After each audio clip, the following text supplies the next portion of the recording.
Dzień dobry. Miło mi Państwa powitać na sesji edukacyjnej. Pozostał po nich tylko ślad zagłada Żydów z Zagłębia Dąbrowskiego, która jest zorganizowana przez Międzynarodowe Centrum Edukacji. Good afternoon, ladies and gentlemen. Welcome at the meeting concerning the extermination of Jews from Dąbrowa. The subject of the session concerns the deportation of the 10,000 Jews to Auschwitz from the region of Dąbrowa. We are going to listen to three presentations, three lectures, and one presentation, and we're going to end the meeting about 7 o'clock. The session is translated into English and broadcast via Zoom. So first, I would like to invite the director of the International Educational Center, Dr. Andrzej Kacorzyk. Good afternoon, ladies and gentlemen. I'm really glad that we can meet again and discuss the deportations of Jews from Zagłębie to Auschwitz. It is a great and unusual story which brings back the memories of one of our exhibitions. So the plaque opening the session showed one of the photographs from the sauna building. The majority of you, I believe, know very well the exhibition, but let me remind you that this is a collection of photographs that were discovered in Auschwitz after the war already, and also from the war times, but still before the deportation to Auschwitz. I believe that the photographs, which are so moving for thousands of people, show us one very unusual fact, how everyday life can be great and can be a great gift that we need to struggle for every day. Because to have this life, we need to see the effort of so many people. So if around us, just behind our border, in the recent months, also in Israel, there are such appalling scenes, such atrocities where when people lose their lives, and there are war actions carried out. So for us, everybody who works in Auschwitz-Birkenau, it is really difficult to bear. We are thinking about our friends in Yad Vashem and in other memorial sites, and they work in an extraordinary mode right now. And that is why even more the photographs of the Jews from Zagłębie, the photographs of children and women and men are even more striking. Let me repeat it once again. Normal life seems to be really precious gift, to be a precious gift. And I would like to bring back normality to our lives. But in order to do that, we do not only have to participate in such sessions, but also we should be active in our communities and in the world that we live. Ladies and gentlemen, I would like to thank you very much for your presence. And I would like to thank today's speaker, Dr. Aleksandra Namysło, Dr. Igor Bartosik, Dr. Maria Martyniak, and also the technical team, Szymon and Krzysztof. I am really grateful and I wish you a successful debate, a fruitful debate concerning this unique topic, the history of Jews from Zagłębie. Thank you very much for your attention. So I would like to invite you to listen to the first lecture presented by Dr. Aleksandra Namysło. She's involved at the National Memorial Institute in Katowice. She published a number of articles about the history of Silesian Jews and the Jews living in Dąbrowskie Zagłębie. So the title of the presentation concerns the Jewish community in the period of German occupation. I know what happened. Ladies and gentlemen, good afternoon. Can you see me right now? Yes, we can see you and we can hear you. I do apologize for all the technical problems. Thank you very much for the invitation to this session and thank you very much for the kind introduction. Yes, this is true. For many years, I have been dealing with the subject of the extermination of the Jews from Zagłębie Dąbrowskie and Upper Silesia. I have been collaborating with the Museum of History of Poland and the Museum of Warsaw Ghetto. I'm specializing in the attitudes of Polish people towards the Jews. Returning to the subject, I must tell you that we are all aware that Dąbrowskie Zagłębie before the Second World War was the largest Jewish communities in the Second Polish Republic, because we say that within Dąbrowskie Zagłębie there were about 100,000 people of Jewish origin living. In Będzin and in Sosnowce, they made up more than one half of the population of those cities. However, the official data from the first and second census in 1921 and 1931, it turns out that they did not make up as much as one half of the populations, but it seems that they were the majority of inhabitants of those towns and cities, and they were dominating living in the centers. The situation of the Jewish population of Zagłębie actually fits into what can be called as Ostoberschlesian Jewish population. So when in the first days of September 39, when when the Germans entered that region, it turned out that decision makers concerning the administrative division were thinking in what way they should treat the areas that were there.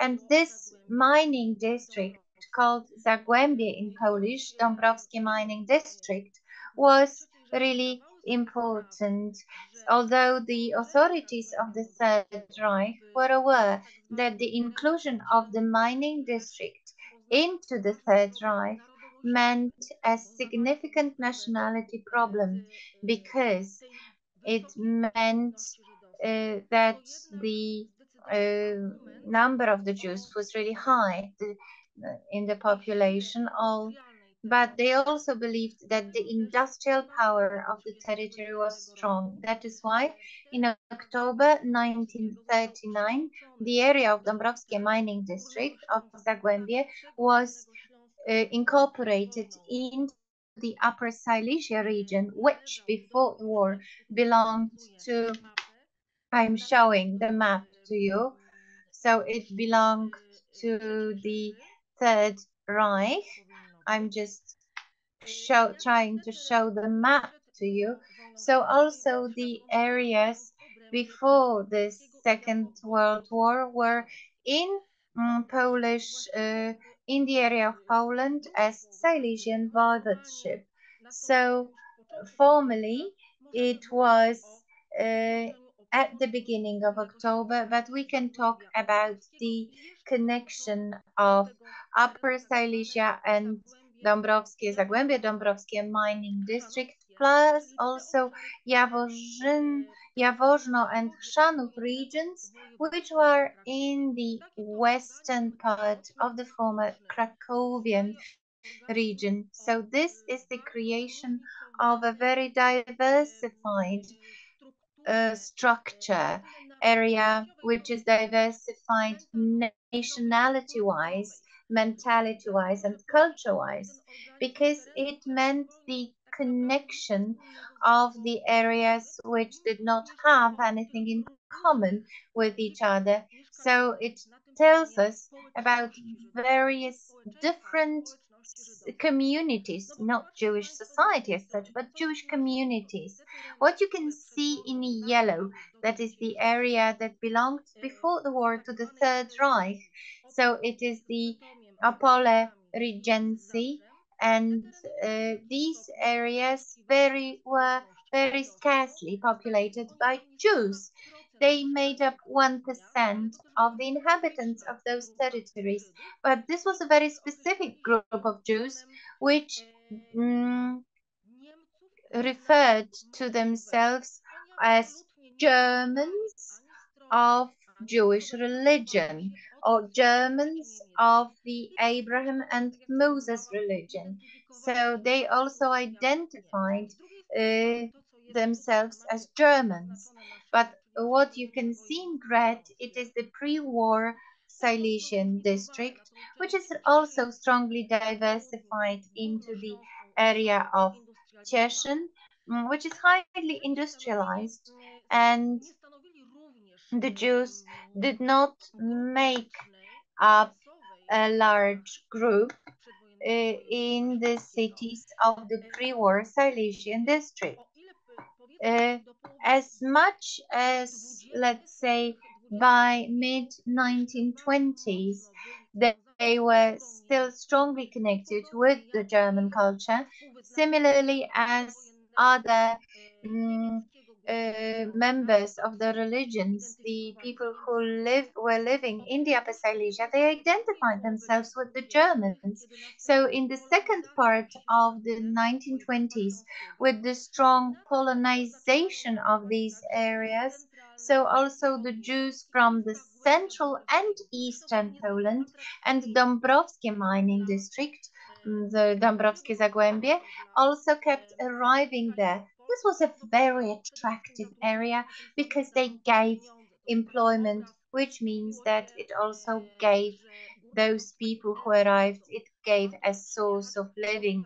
It was called as El Dorado because this was where everybody could earn money. That is why the Jews from Zagłębie, from the mining district, they arrived to these places. Although in the management of the religious communes in Katowice or in Chorzów, German Jews seemed to be dominating as those who were well off and those who had very strong traditions, and also Dąbrowskie Zagłębie, which with regards to culture and mentality, which was really close to the mid-Poland or Galicia. So this was also the character of the Jewish community living in the mining district. These were mostly impoverished Jews who, well, this is a great problem, how they felt to be Polish and how much they felt to be Jews. On everyday basis, they spoke Jewish language, Yiddish, and after, when the Zionist movement developed, also the uh, Hebrew language was introduced, and also they spoke Polish.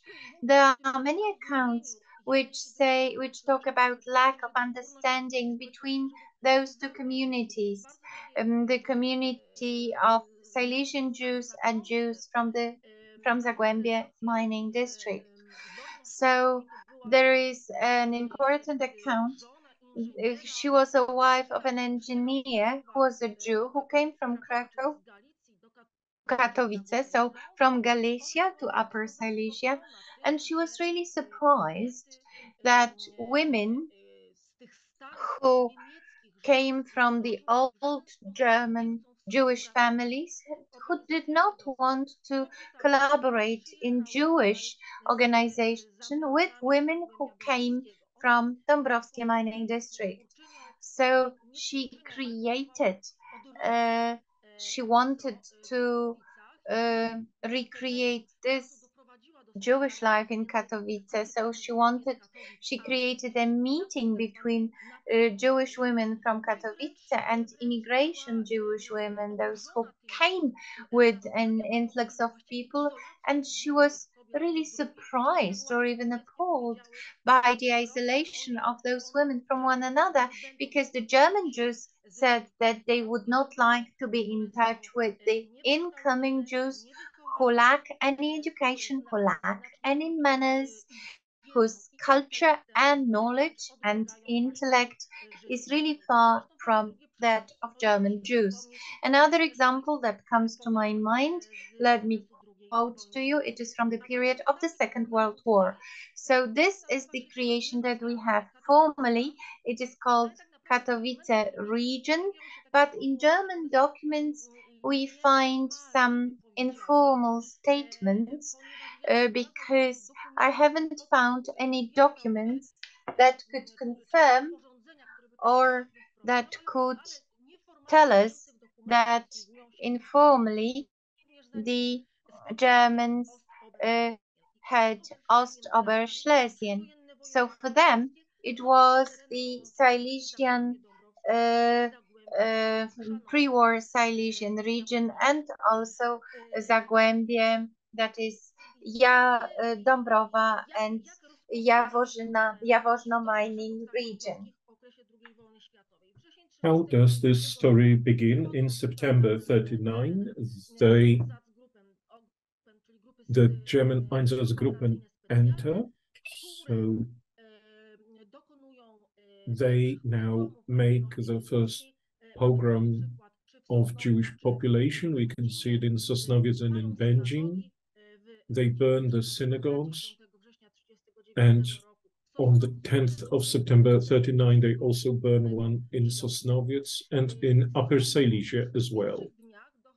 In Sosnowiec, even in the first days, important things happen, material things whose consequences will be borne by the Jews of the Dąbrowa Basin. On the 4th of September, Germans gather several hundred of men, Jewish men, in production halls. One of German officers, later we will learn that he was Hans Dreyer, the head of the Jewish section of the Katowice Gestapo, calls and summons that all the representatives of pre-war Jewish religious community in Sosnowiec comes to his face. According to this, Mojżesz Merin says that none came there. The only person to come to Dreyer was Mojżesz Merin, a Moses Merin, because he was known, but he wasn't really respected by the people in Sosnowiec. People call him as a drunkard, gambler, and a Zionist, but he would change his colors depending on what befit him. A man who once went bankrupt, then had money, who really did not work in the Council of a Jewish Community, but he knew where to go at what time. So Moses Merin came out, and as a prize, in inverted commas, you can't see me, but I'm showing that Dyer made him first the president of the Jewish Council in Sosnowiec, and there are now those controversies between me and local historians. I don't call those representations Judenrats when it comes to the Dąbrowa Basin, because formally there was no such name, and I've never encountered such a name in the documentation, be it Jewish, be it German. They were simply the Jüdisches Kulturgemeinde or the councils of elders. So Moses Merin became the president, and very quickly he organized this first council in Sosnowiec, and in reward that he was so efficient in doing that, late in December 39, Hans Geier made him the manager, the leader of all the Germans at the time living in the so-called Ostoberschlesien. This first nomination was really the nomination of the Jews in the Katowice section. So also Germans living in Bytom, Gliwice, and Hindenburg should also be subject to him. The local Jews opposed. By the way, they were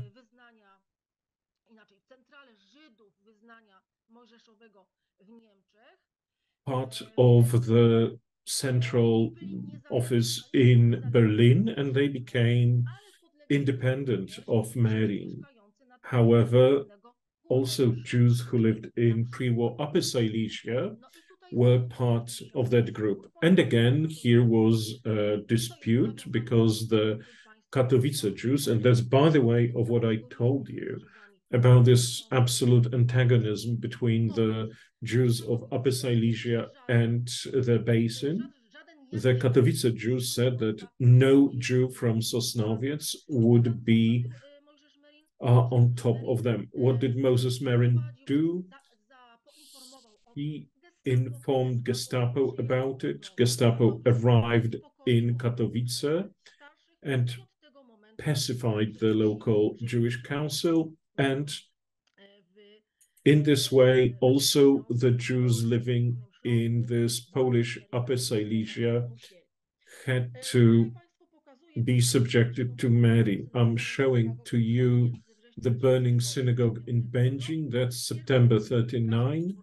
And the first information, there's an error here. It should be 9th, 10th December. Why a mistake? Because all the historiography, all the literature concerning the Shoah of the Jews of Zagłębie, of the Basin, that date is mentioned. However, because even in my older articles, I use that date. However, I have analyzed it and analyzed the materials on burning the synagogue in Będzin.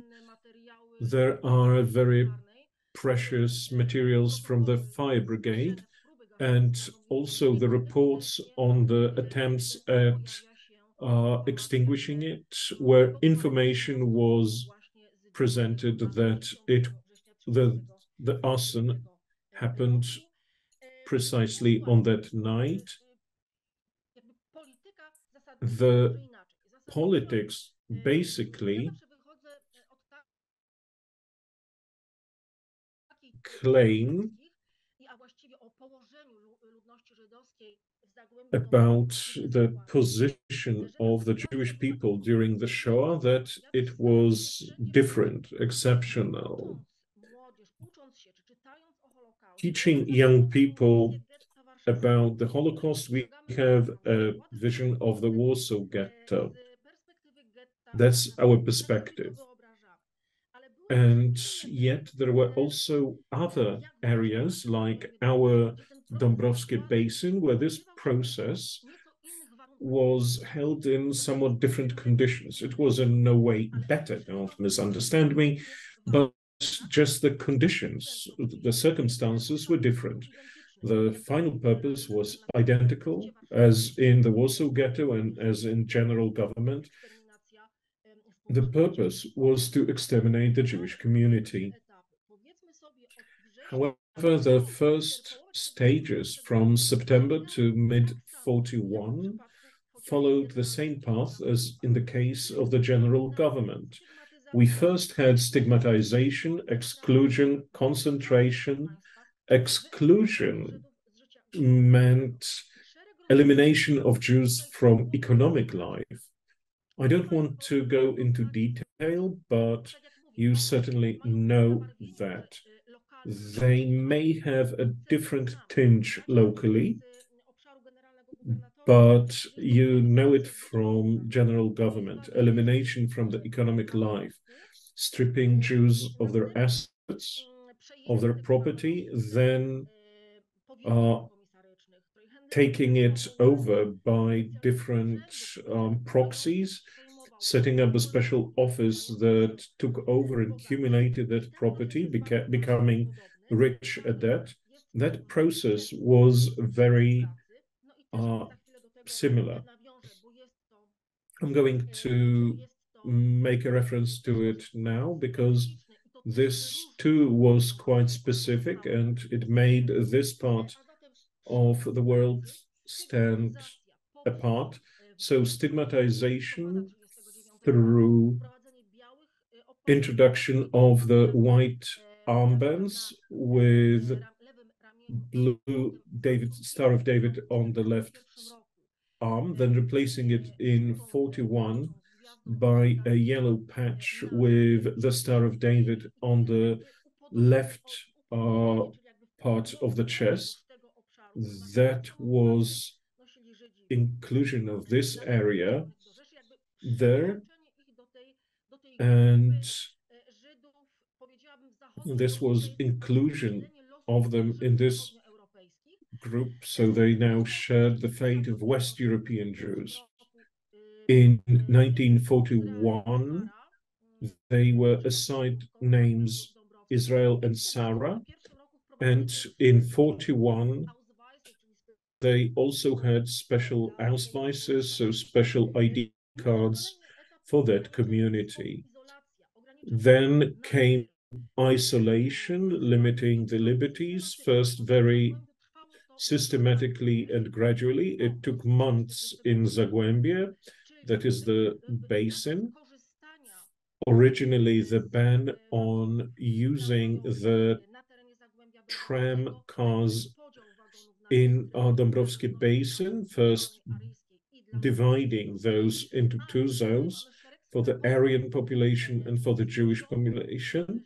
And then we have plenty of reports from the local police, where the police inform that absolutely this division is not respected by the Jewish people, and that they request that the authorities order it. And that's what happened originally. First, a separate car was introduced for the Jewish people early in 41, and then in consequence, a ban on using other means of transport was implemented, mostly trains, other than those tram cars. Then there were those Judenbahn, so areas where Jews were not allowed. And in Sosnowiec and Będzin, these were the main streets in the city centers. However, and again, this is another element that makes it stand out. In Sosnowiec and in Będzin, there were no ghettos organized by October 42. We can speak of Jewish districts in the city centers, so moving them away and then condensing that population in centers. But these areas can't yet be called ghettos. Ghettos, with such an official name in the documents, is only October 42, which I will tell you about in a moment. This is this case of stigmatization, beautiful photograph from Katowice State Archives. That's more news about the obligation to mark Jewish shops with a special text in German, jüdisches Geschäft. That's more or less what it looked like in Benjin. And the individual elements that point to the individual elements of what finally became extermination of the German population. Let's now stop here because, as I told you, as much as in the general government, there was this obligation of work. In Dąbrowskiej Basin, that obligation existed. However, it belonged to the competences of a special plenipotentiary of SS Reichsführer and head of police for employment of alien nationalities in Upper Silesia, Schmidt, who was the head of that office. He hardly ever visited this part of the world, Schmidt, and that office, actually until 1942, managed the fate of the Jews of Zagłębie because he was the one who decided about employment of Jews in the area. First, these were camps of forced labor. Jews from Dąbrowskiej Basin were sent to the forced labor camps situated in Opolskie region and in Lower Silesia, but also organization of so-called shops on the spot. Shops were, they called them work cooperatives. The work cooperative meant, and again it's in inverted commas, that Jews were obliged, they could run such a cooperative when they provided machinery or products, sorry, not products, machines, which allowed the establishment of such a co-op and which made it possible for them to work at a specific location. It wasn't their property, such a co-op, but that shop, that co-op, had a German manager supervising it. In Benjin and in the basin, there were a number of major shops. They were production facilities which worked for the military economy of the Third Reich. The largest one was of Alfred Rosner, that's sewing, and then cobbler Rudolf Braune. These were the two largest operating shops in Dąbrowskiej Basin. Rosner's shop has quite an interesting history. According to the accounts of his surviving staff, Rosner was brought here by the pre-war owners of the sewing factory in Benjin, which was a branch of a larger factory in Berlin. And there in Berlin, the Jewish owners met Rosner.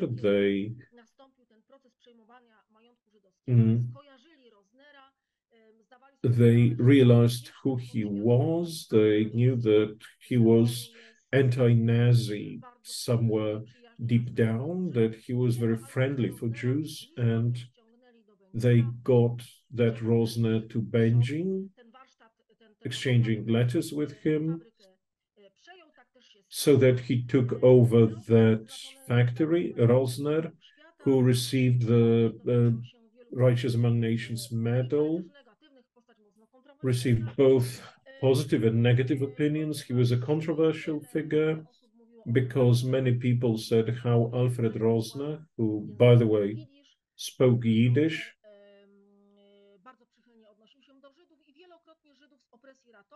often saved Jews, also from mass deportations.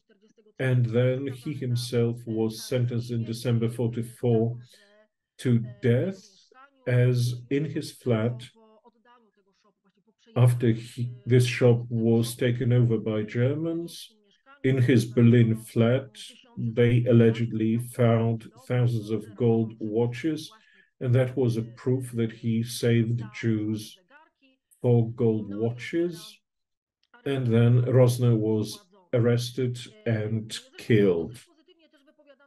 Well, also Rudolf Braun gathered, and Evan Navrat and other German owners received positive opinions.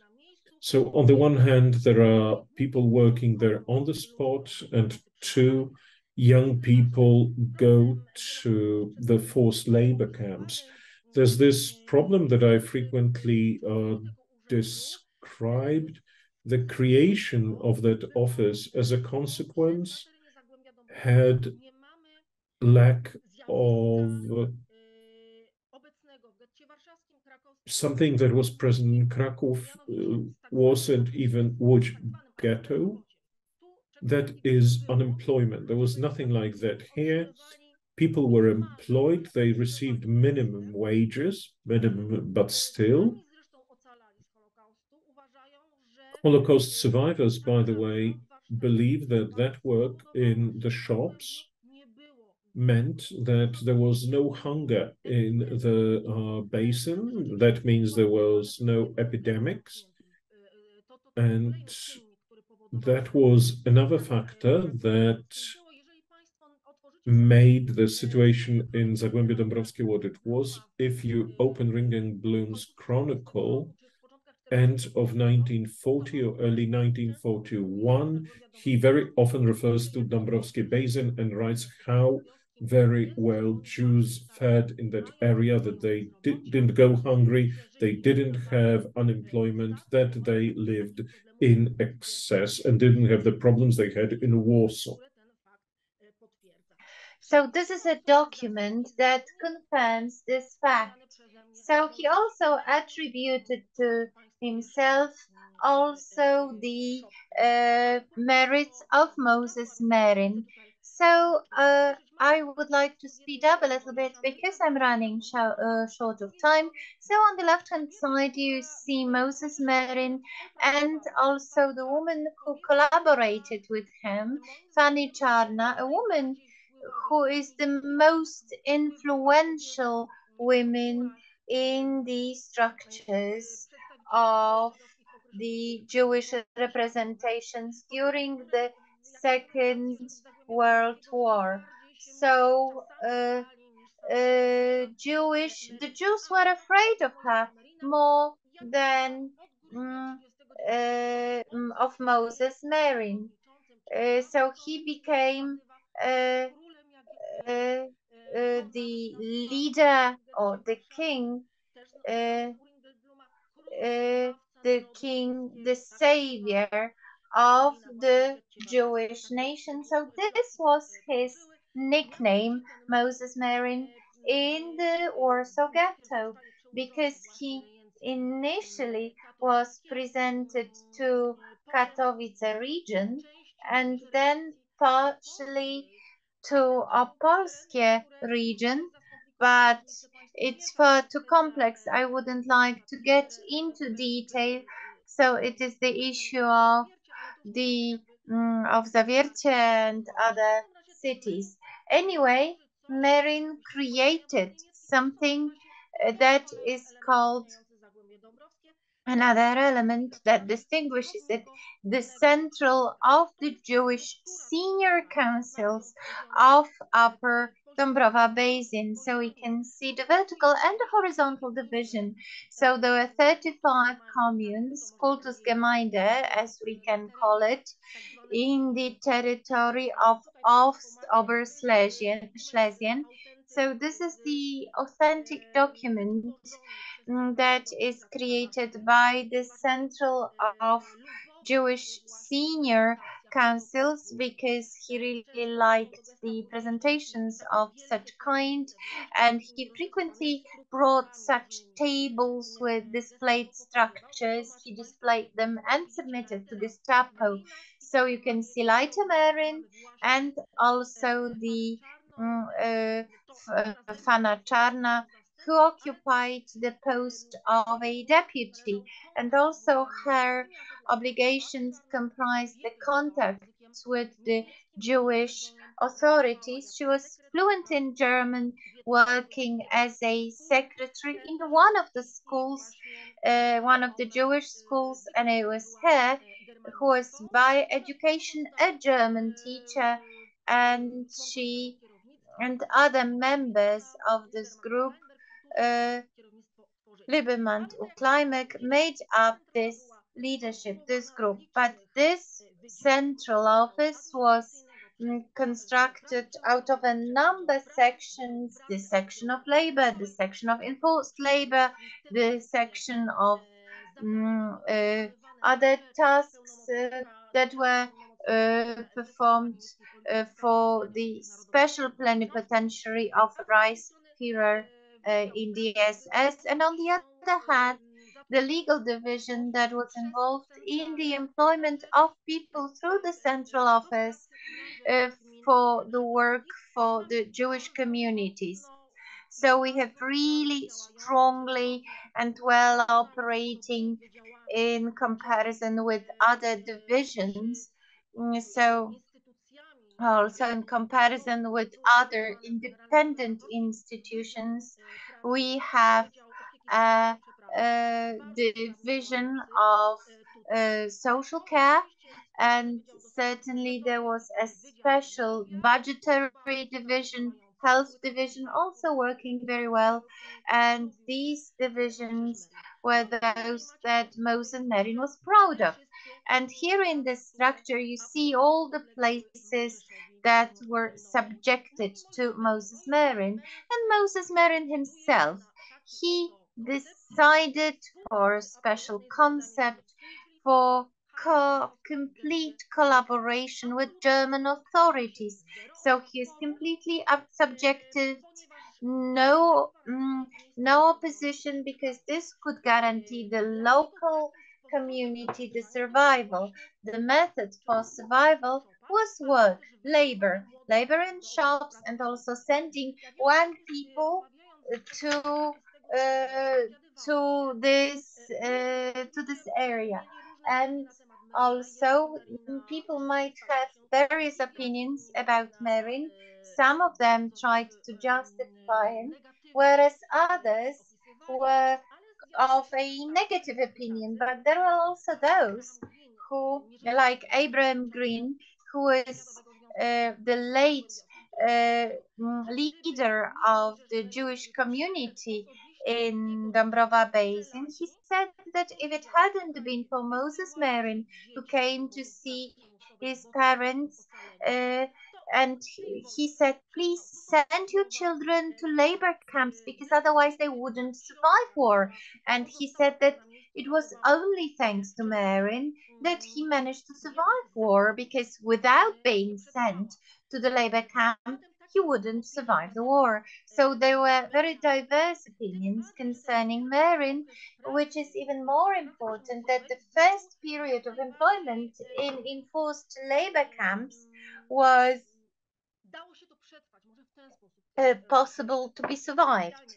I'm being quite colloquial, but the system of holidays, of vacation, so people who would go to labor camps, they came back for holidays, living conditions were relatively okay, but this worsened in the second part of 1931, which was after the onset of the Soviet and German War.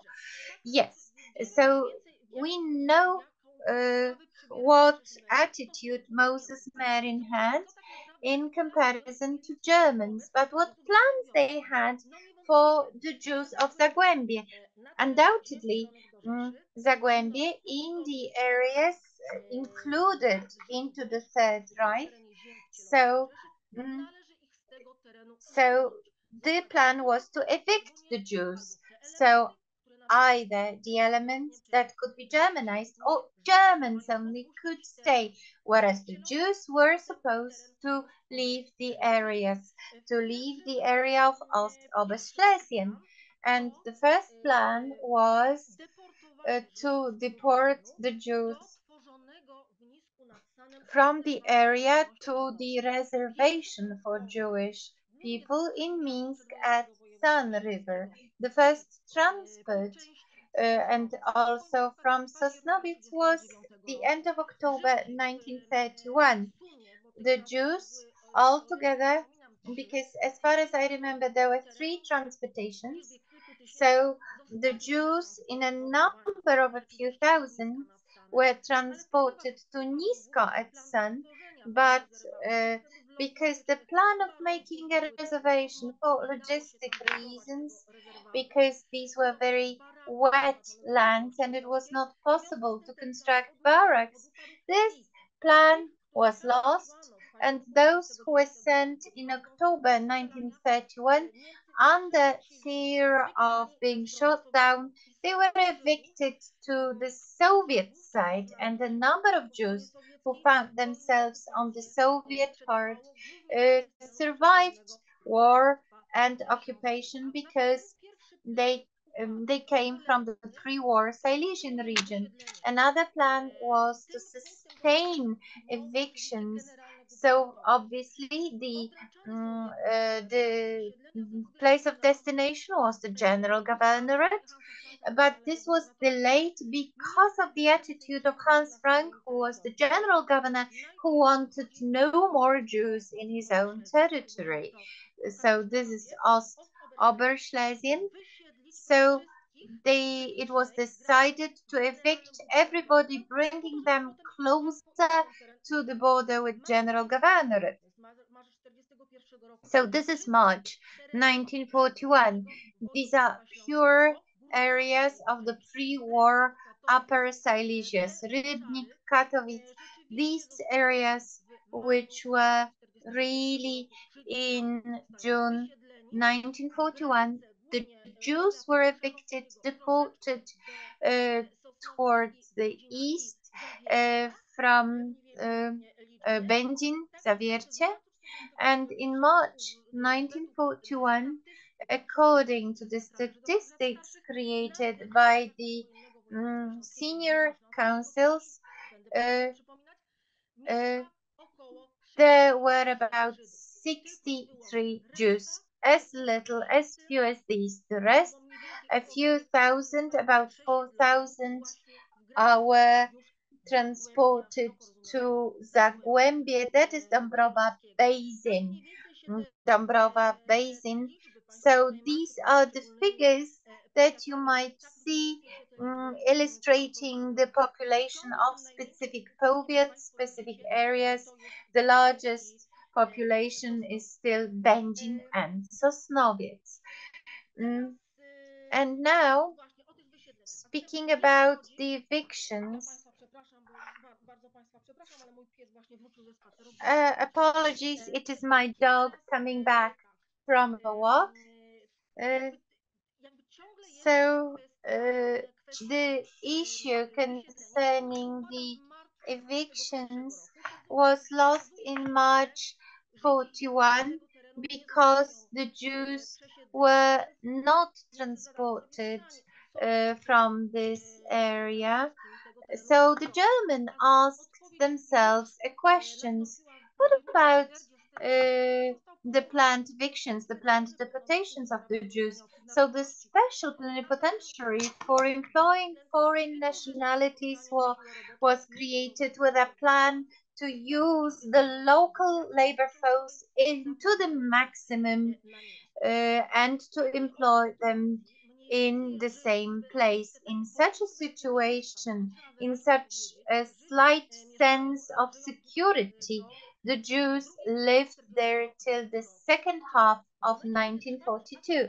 So when Reinhardt action was going on in the General Governorate, and when Jews were losing their lives in the extermination camps, there the Jews were relatively safe with a hope that perhaps they will manage to survive, and also with a belief that the politics of Moses Merlin would work, that perhaps he was right. There were no ghettos, there was no starvation, the Jews were operating somehow, there were contacts with the Aryan community. Obviously, they were illegal, but there was no ban on contact so there was a ban on trade contact, but there was no ban on mutual relations. So uh, the relations between the Jews and the Poles were limited only to some joint trading, joint commerce between the Jews and the Poles. So when we read the uh, the court files of the German courts, we see that there was a number of cases that concerned both Poles and the Jews. These were common joint uh, cases which were a consequence of, for example, joint Polish and Jewish slaughter of cattle, and also the sale of dollars, which was illegal, and this was still before 1941. Moses Marin, his policy became famous both in General Governorate and also in Łódź. So even Ringa wrote that Moses Marin uh, uh, was there, and when he had the personal driver, which was not allowed in the case of other Jews. So Moses Merlin came to the Warsaw Ghetto, and Ringa described it to him, asking him, why did you go there? Because he claimed he wanted to take over the authority over the Warsaw Ghetto. So he wanted to rule all the Jews living under German occupation. So he came to Warsaw Ghetto, and he heard how they prepared a special theater performance on the occasion of his visit, and he heard on in a tram people speaking of an angel coming to save them. So we also have accounts of Naphtali, who was the driver of Moses Merlin, who said how he went with him to the to the Wood Ghetto, and witnessing that crowds of people kept manifesting, uh, uh, uh, praising Moses Merlin, knowing the living conditions in Dąbrowa Basin, asking him to take over the authority in the ghetto. And also we saw that photograph of them walking hand in hand, uh, and also it looks like one of they are holding each other's hands. Marin's plans did not come true. The Germans did not allow for it. So only at some point he was presiding a structure which was supposed to deal with social care in this area. So his authority just for a few months took also Ciechanów Regency, but a few months after these problems caused by the war with the Soviet Union, his rule was over. So the Germans were no longer interested in it because they concentrated on something different. Obviously, like in all other areas, uh, also with some specific communities, there was the Jewish wardens, Jewish militia, uh, there is a number of books concerning Jewish police, Jewish militia, so its character in Dąbrowa Basin in Zagłębie was no different than in all other areas, all other territories. As I said, this situation was going on until the autumn of 1942. So the first evictions was in 1942, mid August, Będzin, Sosnowiec, Modrzejów, and also Dąbrowa Górnicza and Czeladź. The Jews were gathered in the city centers, and some of them they were sent to enforced labor camps, and a few thousand were sent to concentration camps in Auschwitz. The Jews from Dąbrowa Basin were not aware what it was. So, returning to the evictions, I forgot to mention one important fact that in April 1941, about 7,000 Jews were evicted from Oświęcim and they were sent to Dąbrowa Basin. However, the concentration camp in Auschwitz was something that the Jews from Dąbrowa Basin were not aware of until the moment when when Mordechai Anielewicz, the head of the Jewish combating organization, came to Dąbrowa. He met young people. There were many answers to the question why he came there. So, for some reasons, we saw that there was a girl that he was in love with. Also, there were theories that he came for political reasons, so perhaps to talk with Merin, to convince him to change his attitude, and also to use Merin as an intermediary so Anielewicz heard gossips that Merin is very well respected among Germans. So thanks to Merin, he might be successful in sending a Jewish emissary to the west of Europe to tell the story of what's going on in Poland.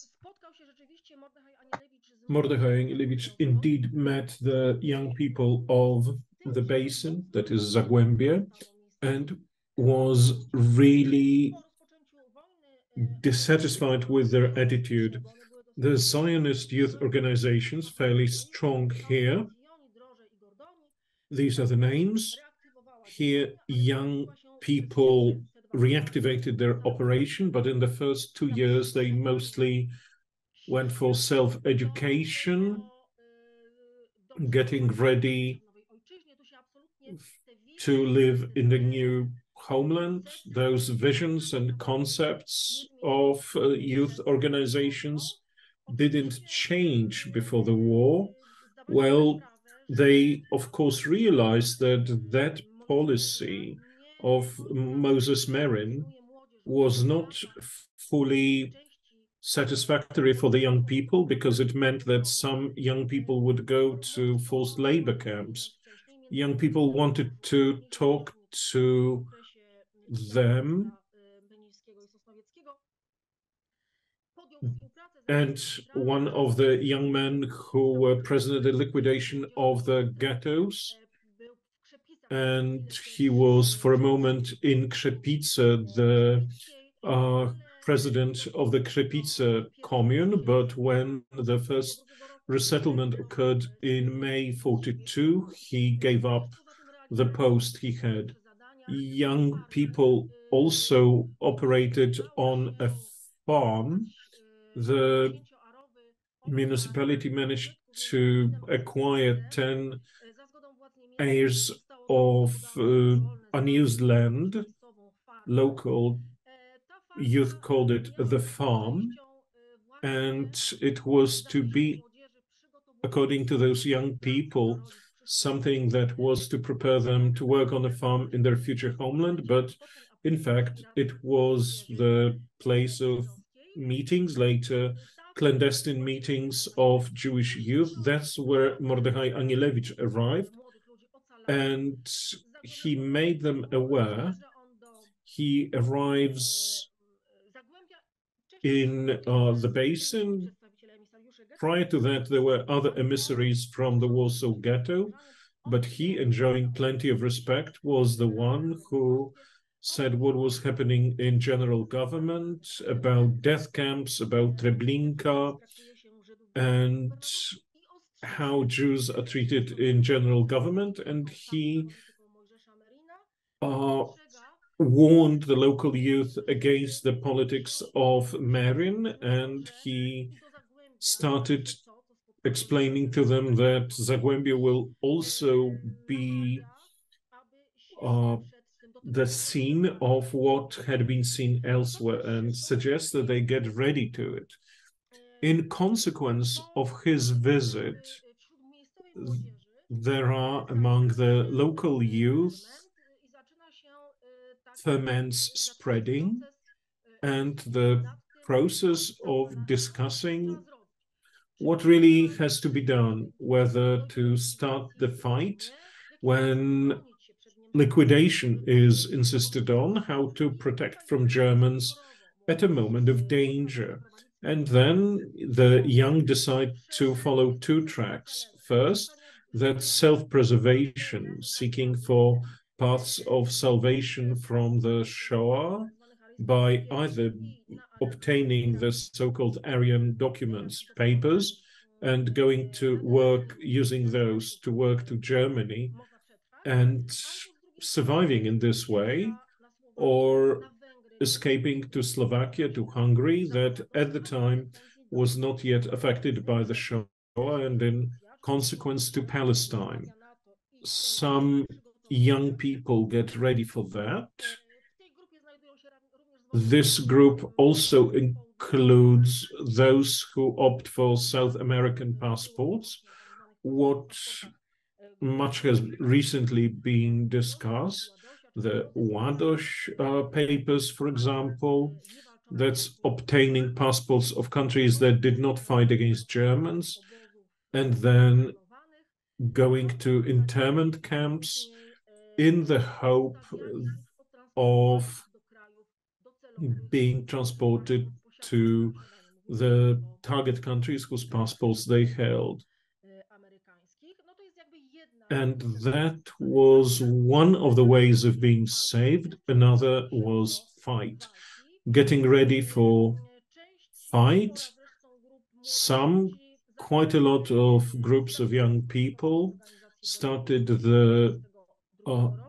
the autumn of 42, started the military organization that obtained weapons, maintained constant touch with the Warsaw Ghetto and the other ghettos, including the one in Częstochowa, and also attempts at connections with the Polish guerrillas and Polish underground.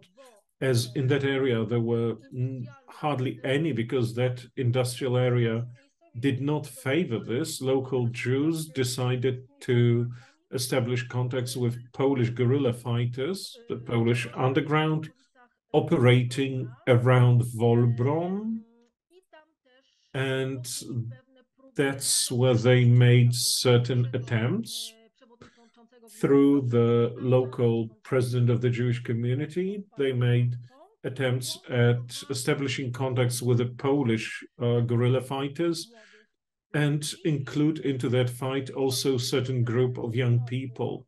They started that in 43. They established contact with a man called Socha. The first group of several men reached Socha, and through him also to the guerrillas, but the second group was most probably given out by that man and got into the hands of Gestapo. One of that group, Neumann, survived, returned to Zagłębie, and told the local young people about that situation. So the concept of starting contact with Polish underground was finished and no more such attempts were made. Young people really focused on searching groups that would let them escape and on gathering weapons and getting ready for the potential more significant resistance. So when ghettos were set up in October 42, there was a decision that the Jews of Zagłębie would go to two districts in Będzin and Sosnowiec. They were impoverished ones where Polish poor workers lived, Śródula and Sosnowiec, and here come more or less what that area looked like.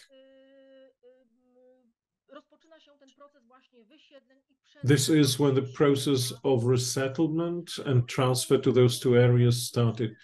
People were anxious, but Moses Marin tried to calm them down, would go round and tell people in their houses that it was his idea, that he provoked Germans to set up those ghettos, that it's just that when Jews leave the center, they won't be noticed that much. They'll be living in those districts outside the city, that it was a very good idea. Beginning with October 42, that process of transfer to those two districts was developing, and also the central office moved there. We often say that there was one ghetto in Będzin and Sosnowiec because those two districts were very close. There was no border between the two ghettos. So for that reason, we speak of one ghetto in Będzin and Sosnowiec together. When in March 43, in May, in case of Sosnowiec, the ghetto was closed. That means that it is now guarded mostly by the military police and the Jewish militia. That was not a ghetto that would be isolated with a wall, only in sections. We read that there was a fence and there was a ban on contacting the Aryan population. But as I'm saying, that's a ban that I don't know it. I don't know it on paper as much as in general government. There was that ban to contact the Jewish, or rather aiding the escapees from the Jewish ghettos. That was the ordinance of Hans Frank of October 43. In the lands like Dąbrowskie Basin, like in other parts of what they considered Germany, did not operate. We've never encountered such a decision, such a document. Of course, people were told that you can be punished by death for contacting Polish population, but in no post-war account of Jews from Zagłębie you heard of that. You couldn't save Jews, and it was Moses Mering really who tried to punish people for that. There was also an elder who left memories, turned into a novel published in Munich in 48, then published in Polish. And he wrote that it was mostly Polish police, Moses Mering, who banned contact with the Polish population. And as there was no decree that would put a death penalty on such a contact, such information was there, but it was there at the moment of liquidation of the ghettos. There is one such note which was signposted on the pillars by Blachownia when the ghetto was being liquidated, and there is information that there is a prohibition on the pain of the strictest death. It doesn't say death penalty, The most severe death that I met in the areas that were made part of the Reich was transport to a concentration camp, mostly Auschwitz. I don't know such a court verdict in Katowice area or somebody being executed on the spot when they would discover that a Pole was harboring Jews. 2 or 3 Poles were shot dead, but when they were escaping from the premises of the ghetto, perhaps they went to help the local population, but there is no evident signal saying that they were accompanied by a person of Jewish nationality. Getting ready in a way for the liquidation, Jews started by building bunkers in the 2 ghettos in Będzin and Sosnowiec. There were about 600 of them. They were private bunkers. Everyone expected that if such liquidation occurs, they will be able to hide behind the wall, in the cellar, or in the attic, and that they would survive liquidation. These were those private bunkers, but there were also those created by the young people from the Jewish military organization getting ready for resistance in case of the liquidation of the ghetto.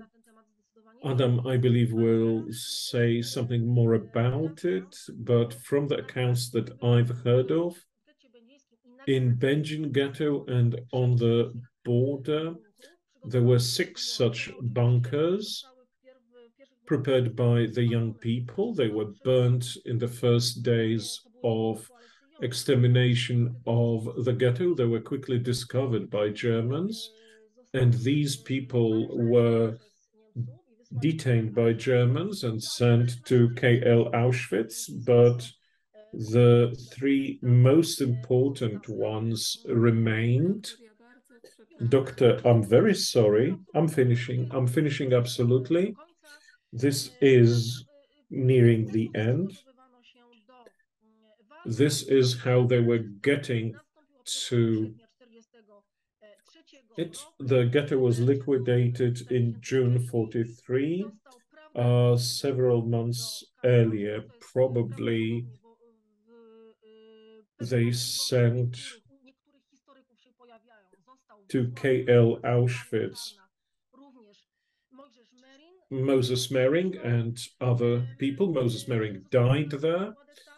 He was sentenced to death there, and on the 1st August, liquidation started. It's not called an uprising, but a military opposition.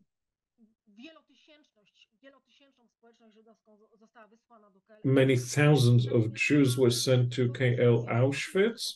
Left there were several hundred of Jews to clean the area of ghetto, and their number included, well, Karol Galbias, who received the medal of the Righteous Among Nations. He came from Chorzów. He dealt with the care for the Będzin ghetto, and after the war, well, he supervised ordering of the ghetto. And one day, in one of the buildings that were used towards the end of the war as a temporary sanatorium for the German veterans, in the cellars of that building, he found more than 4,000 Jewish photographs, and he transferred them to the Jewish Historical Institute. Then the collection was sent to Yad Vashem, and these are the photographs that were found in Będzin. I know that that's the end of my time. If you have any questions, yes, please. Thank you very much. This has been a very interesting lecture, very broad. You discussed the specific character, the person of Moses Merrin, who has become so controversial. The more grateful I am for such a fantastic presentation of this subject.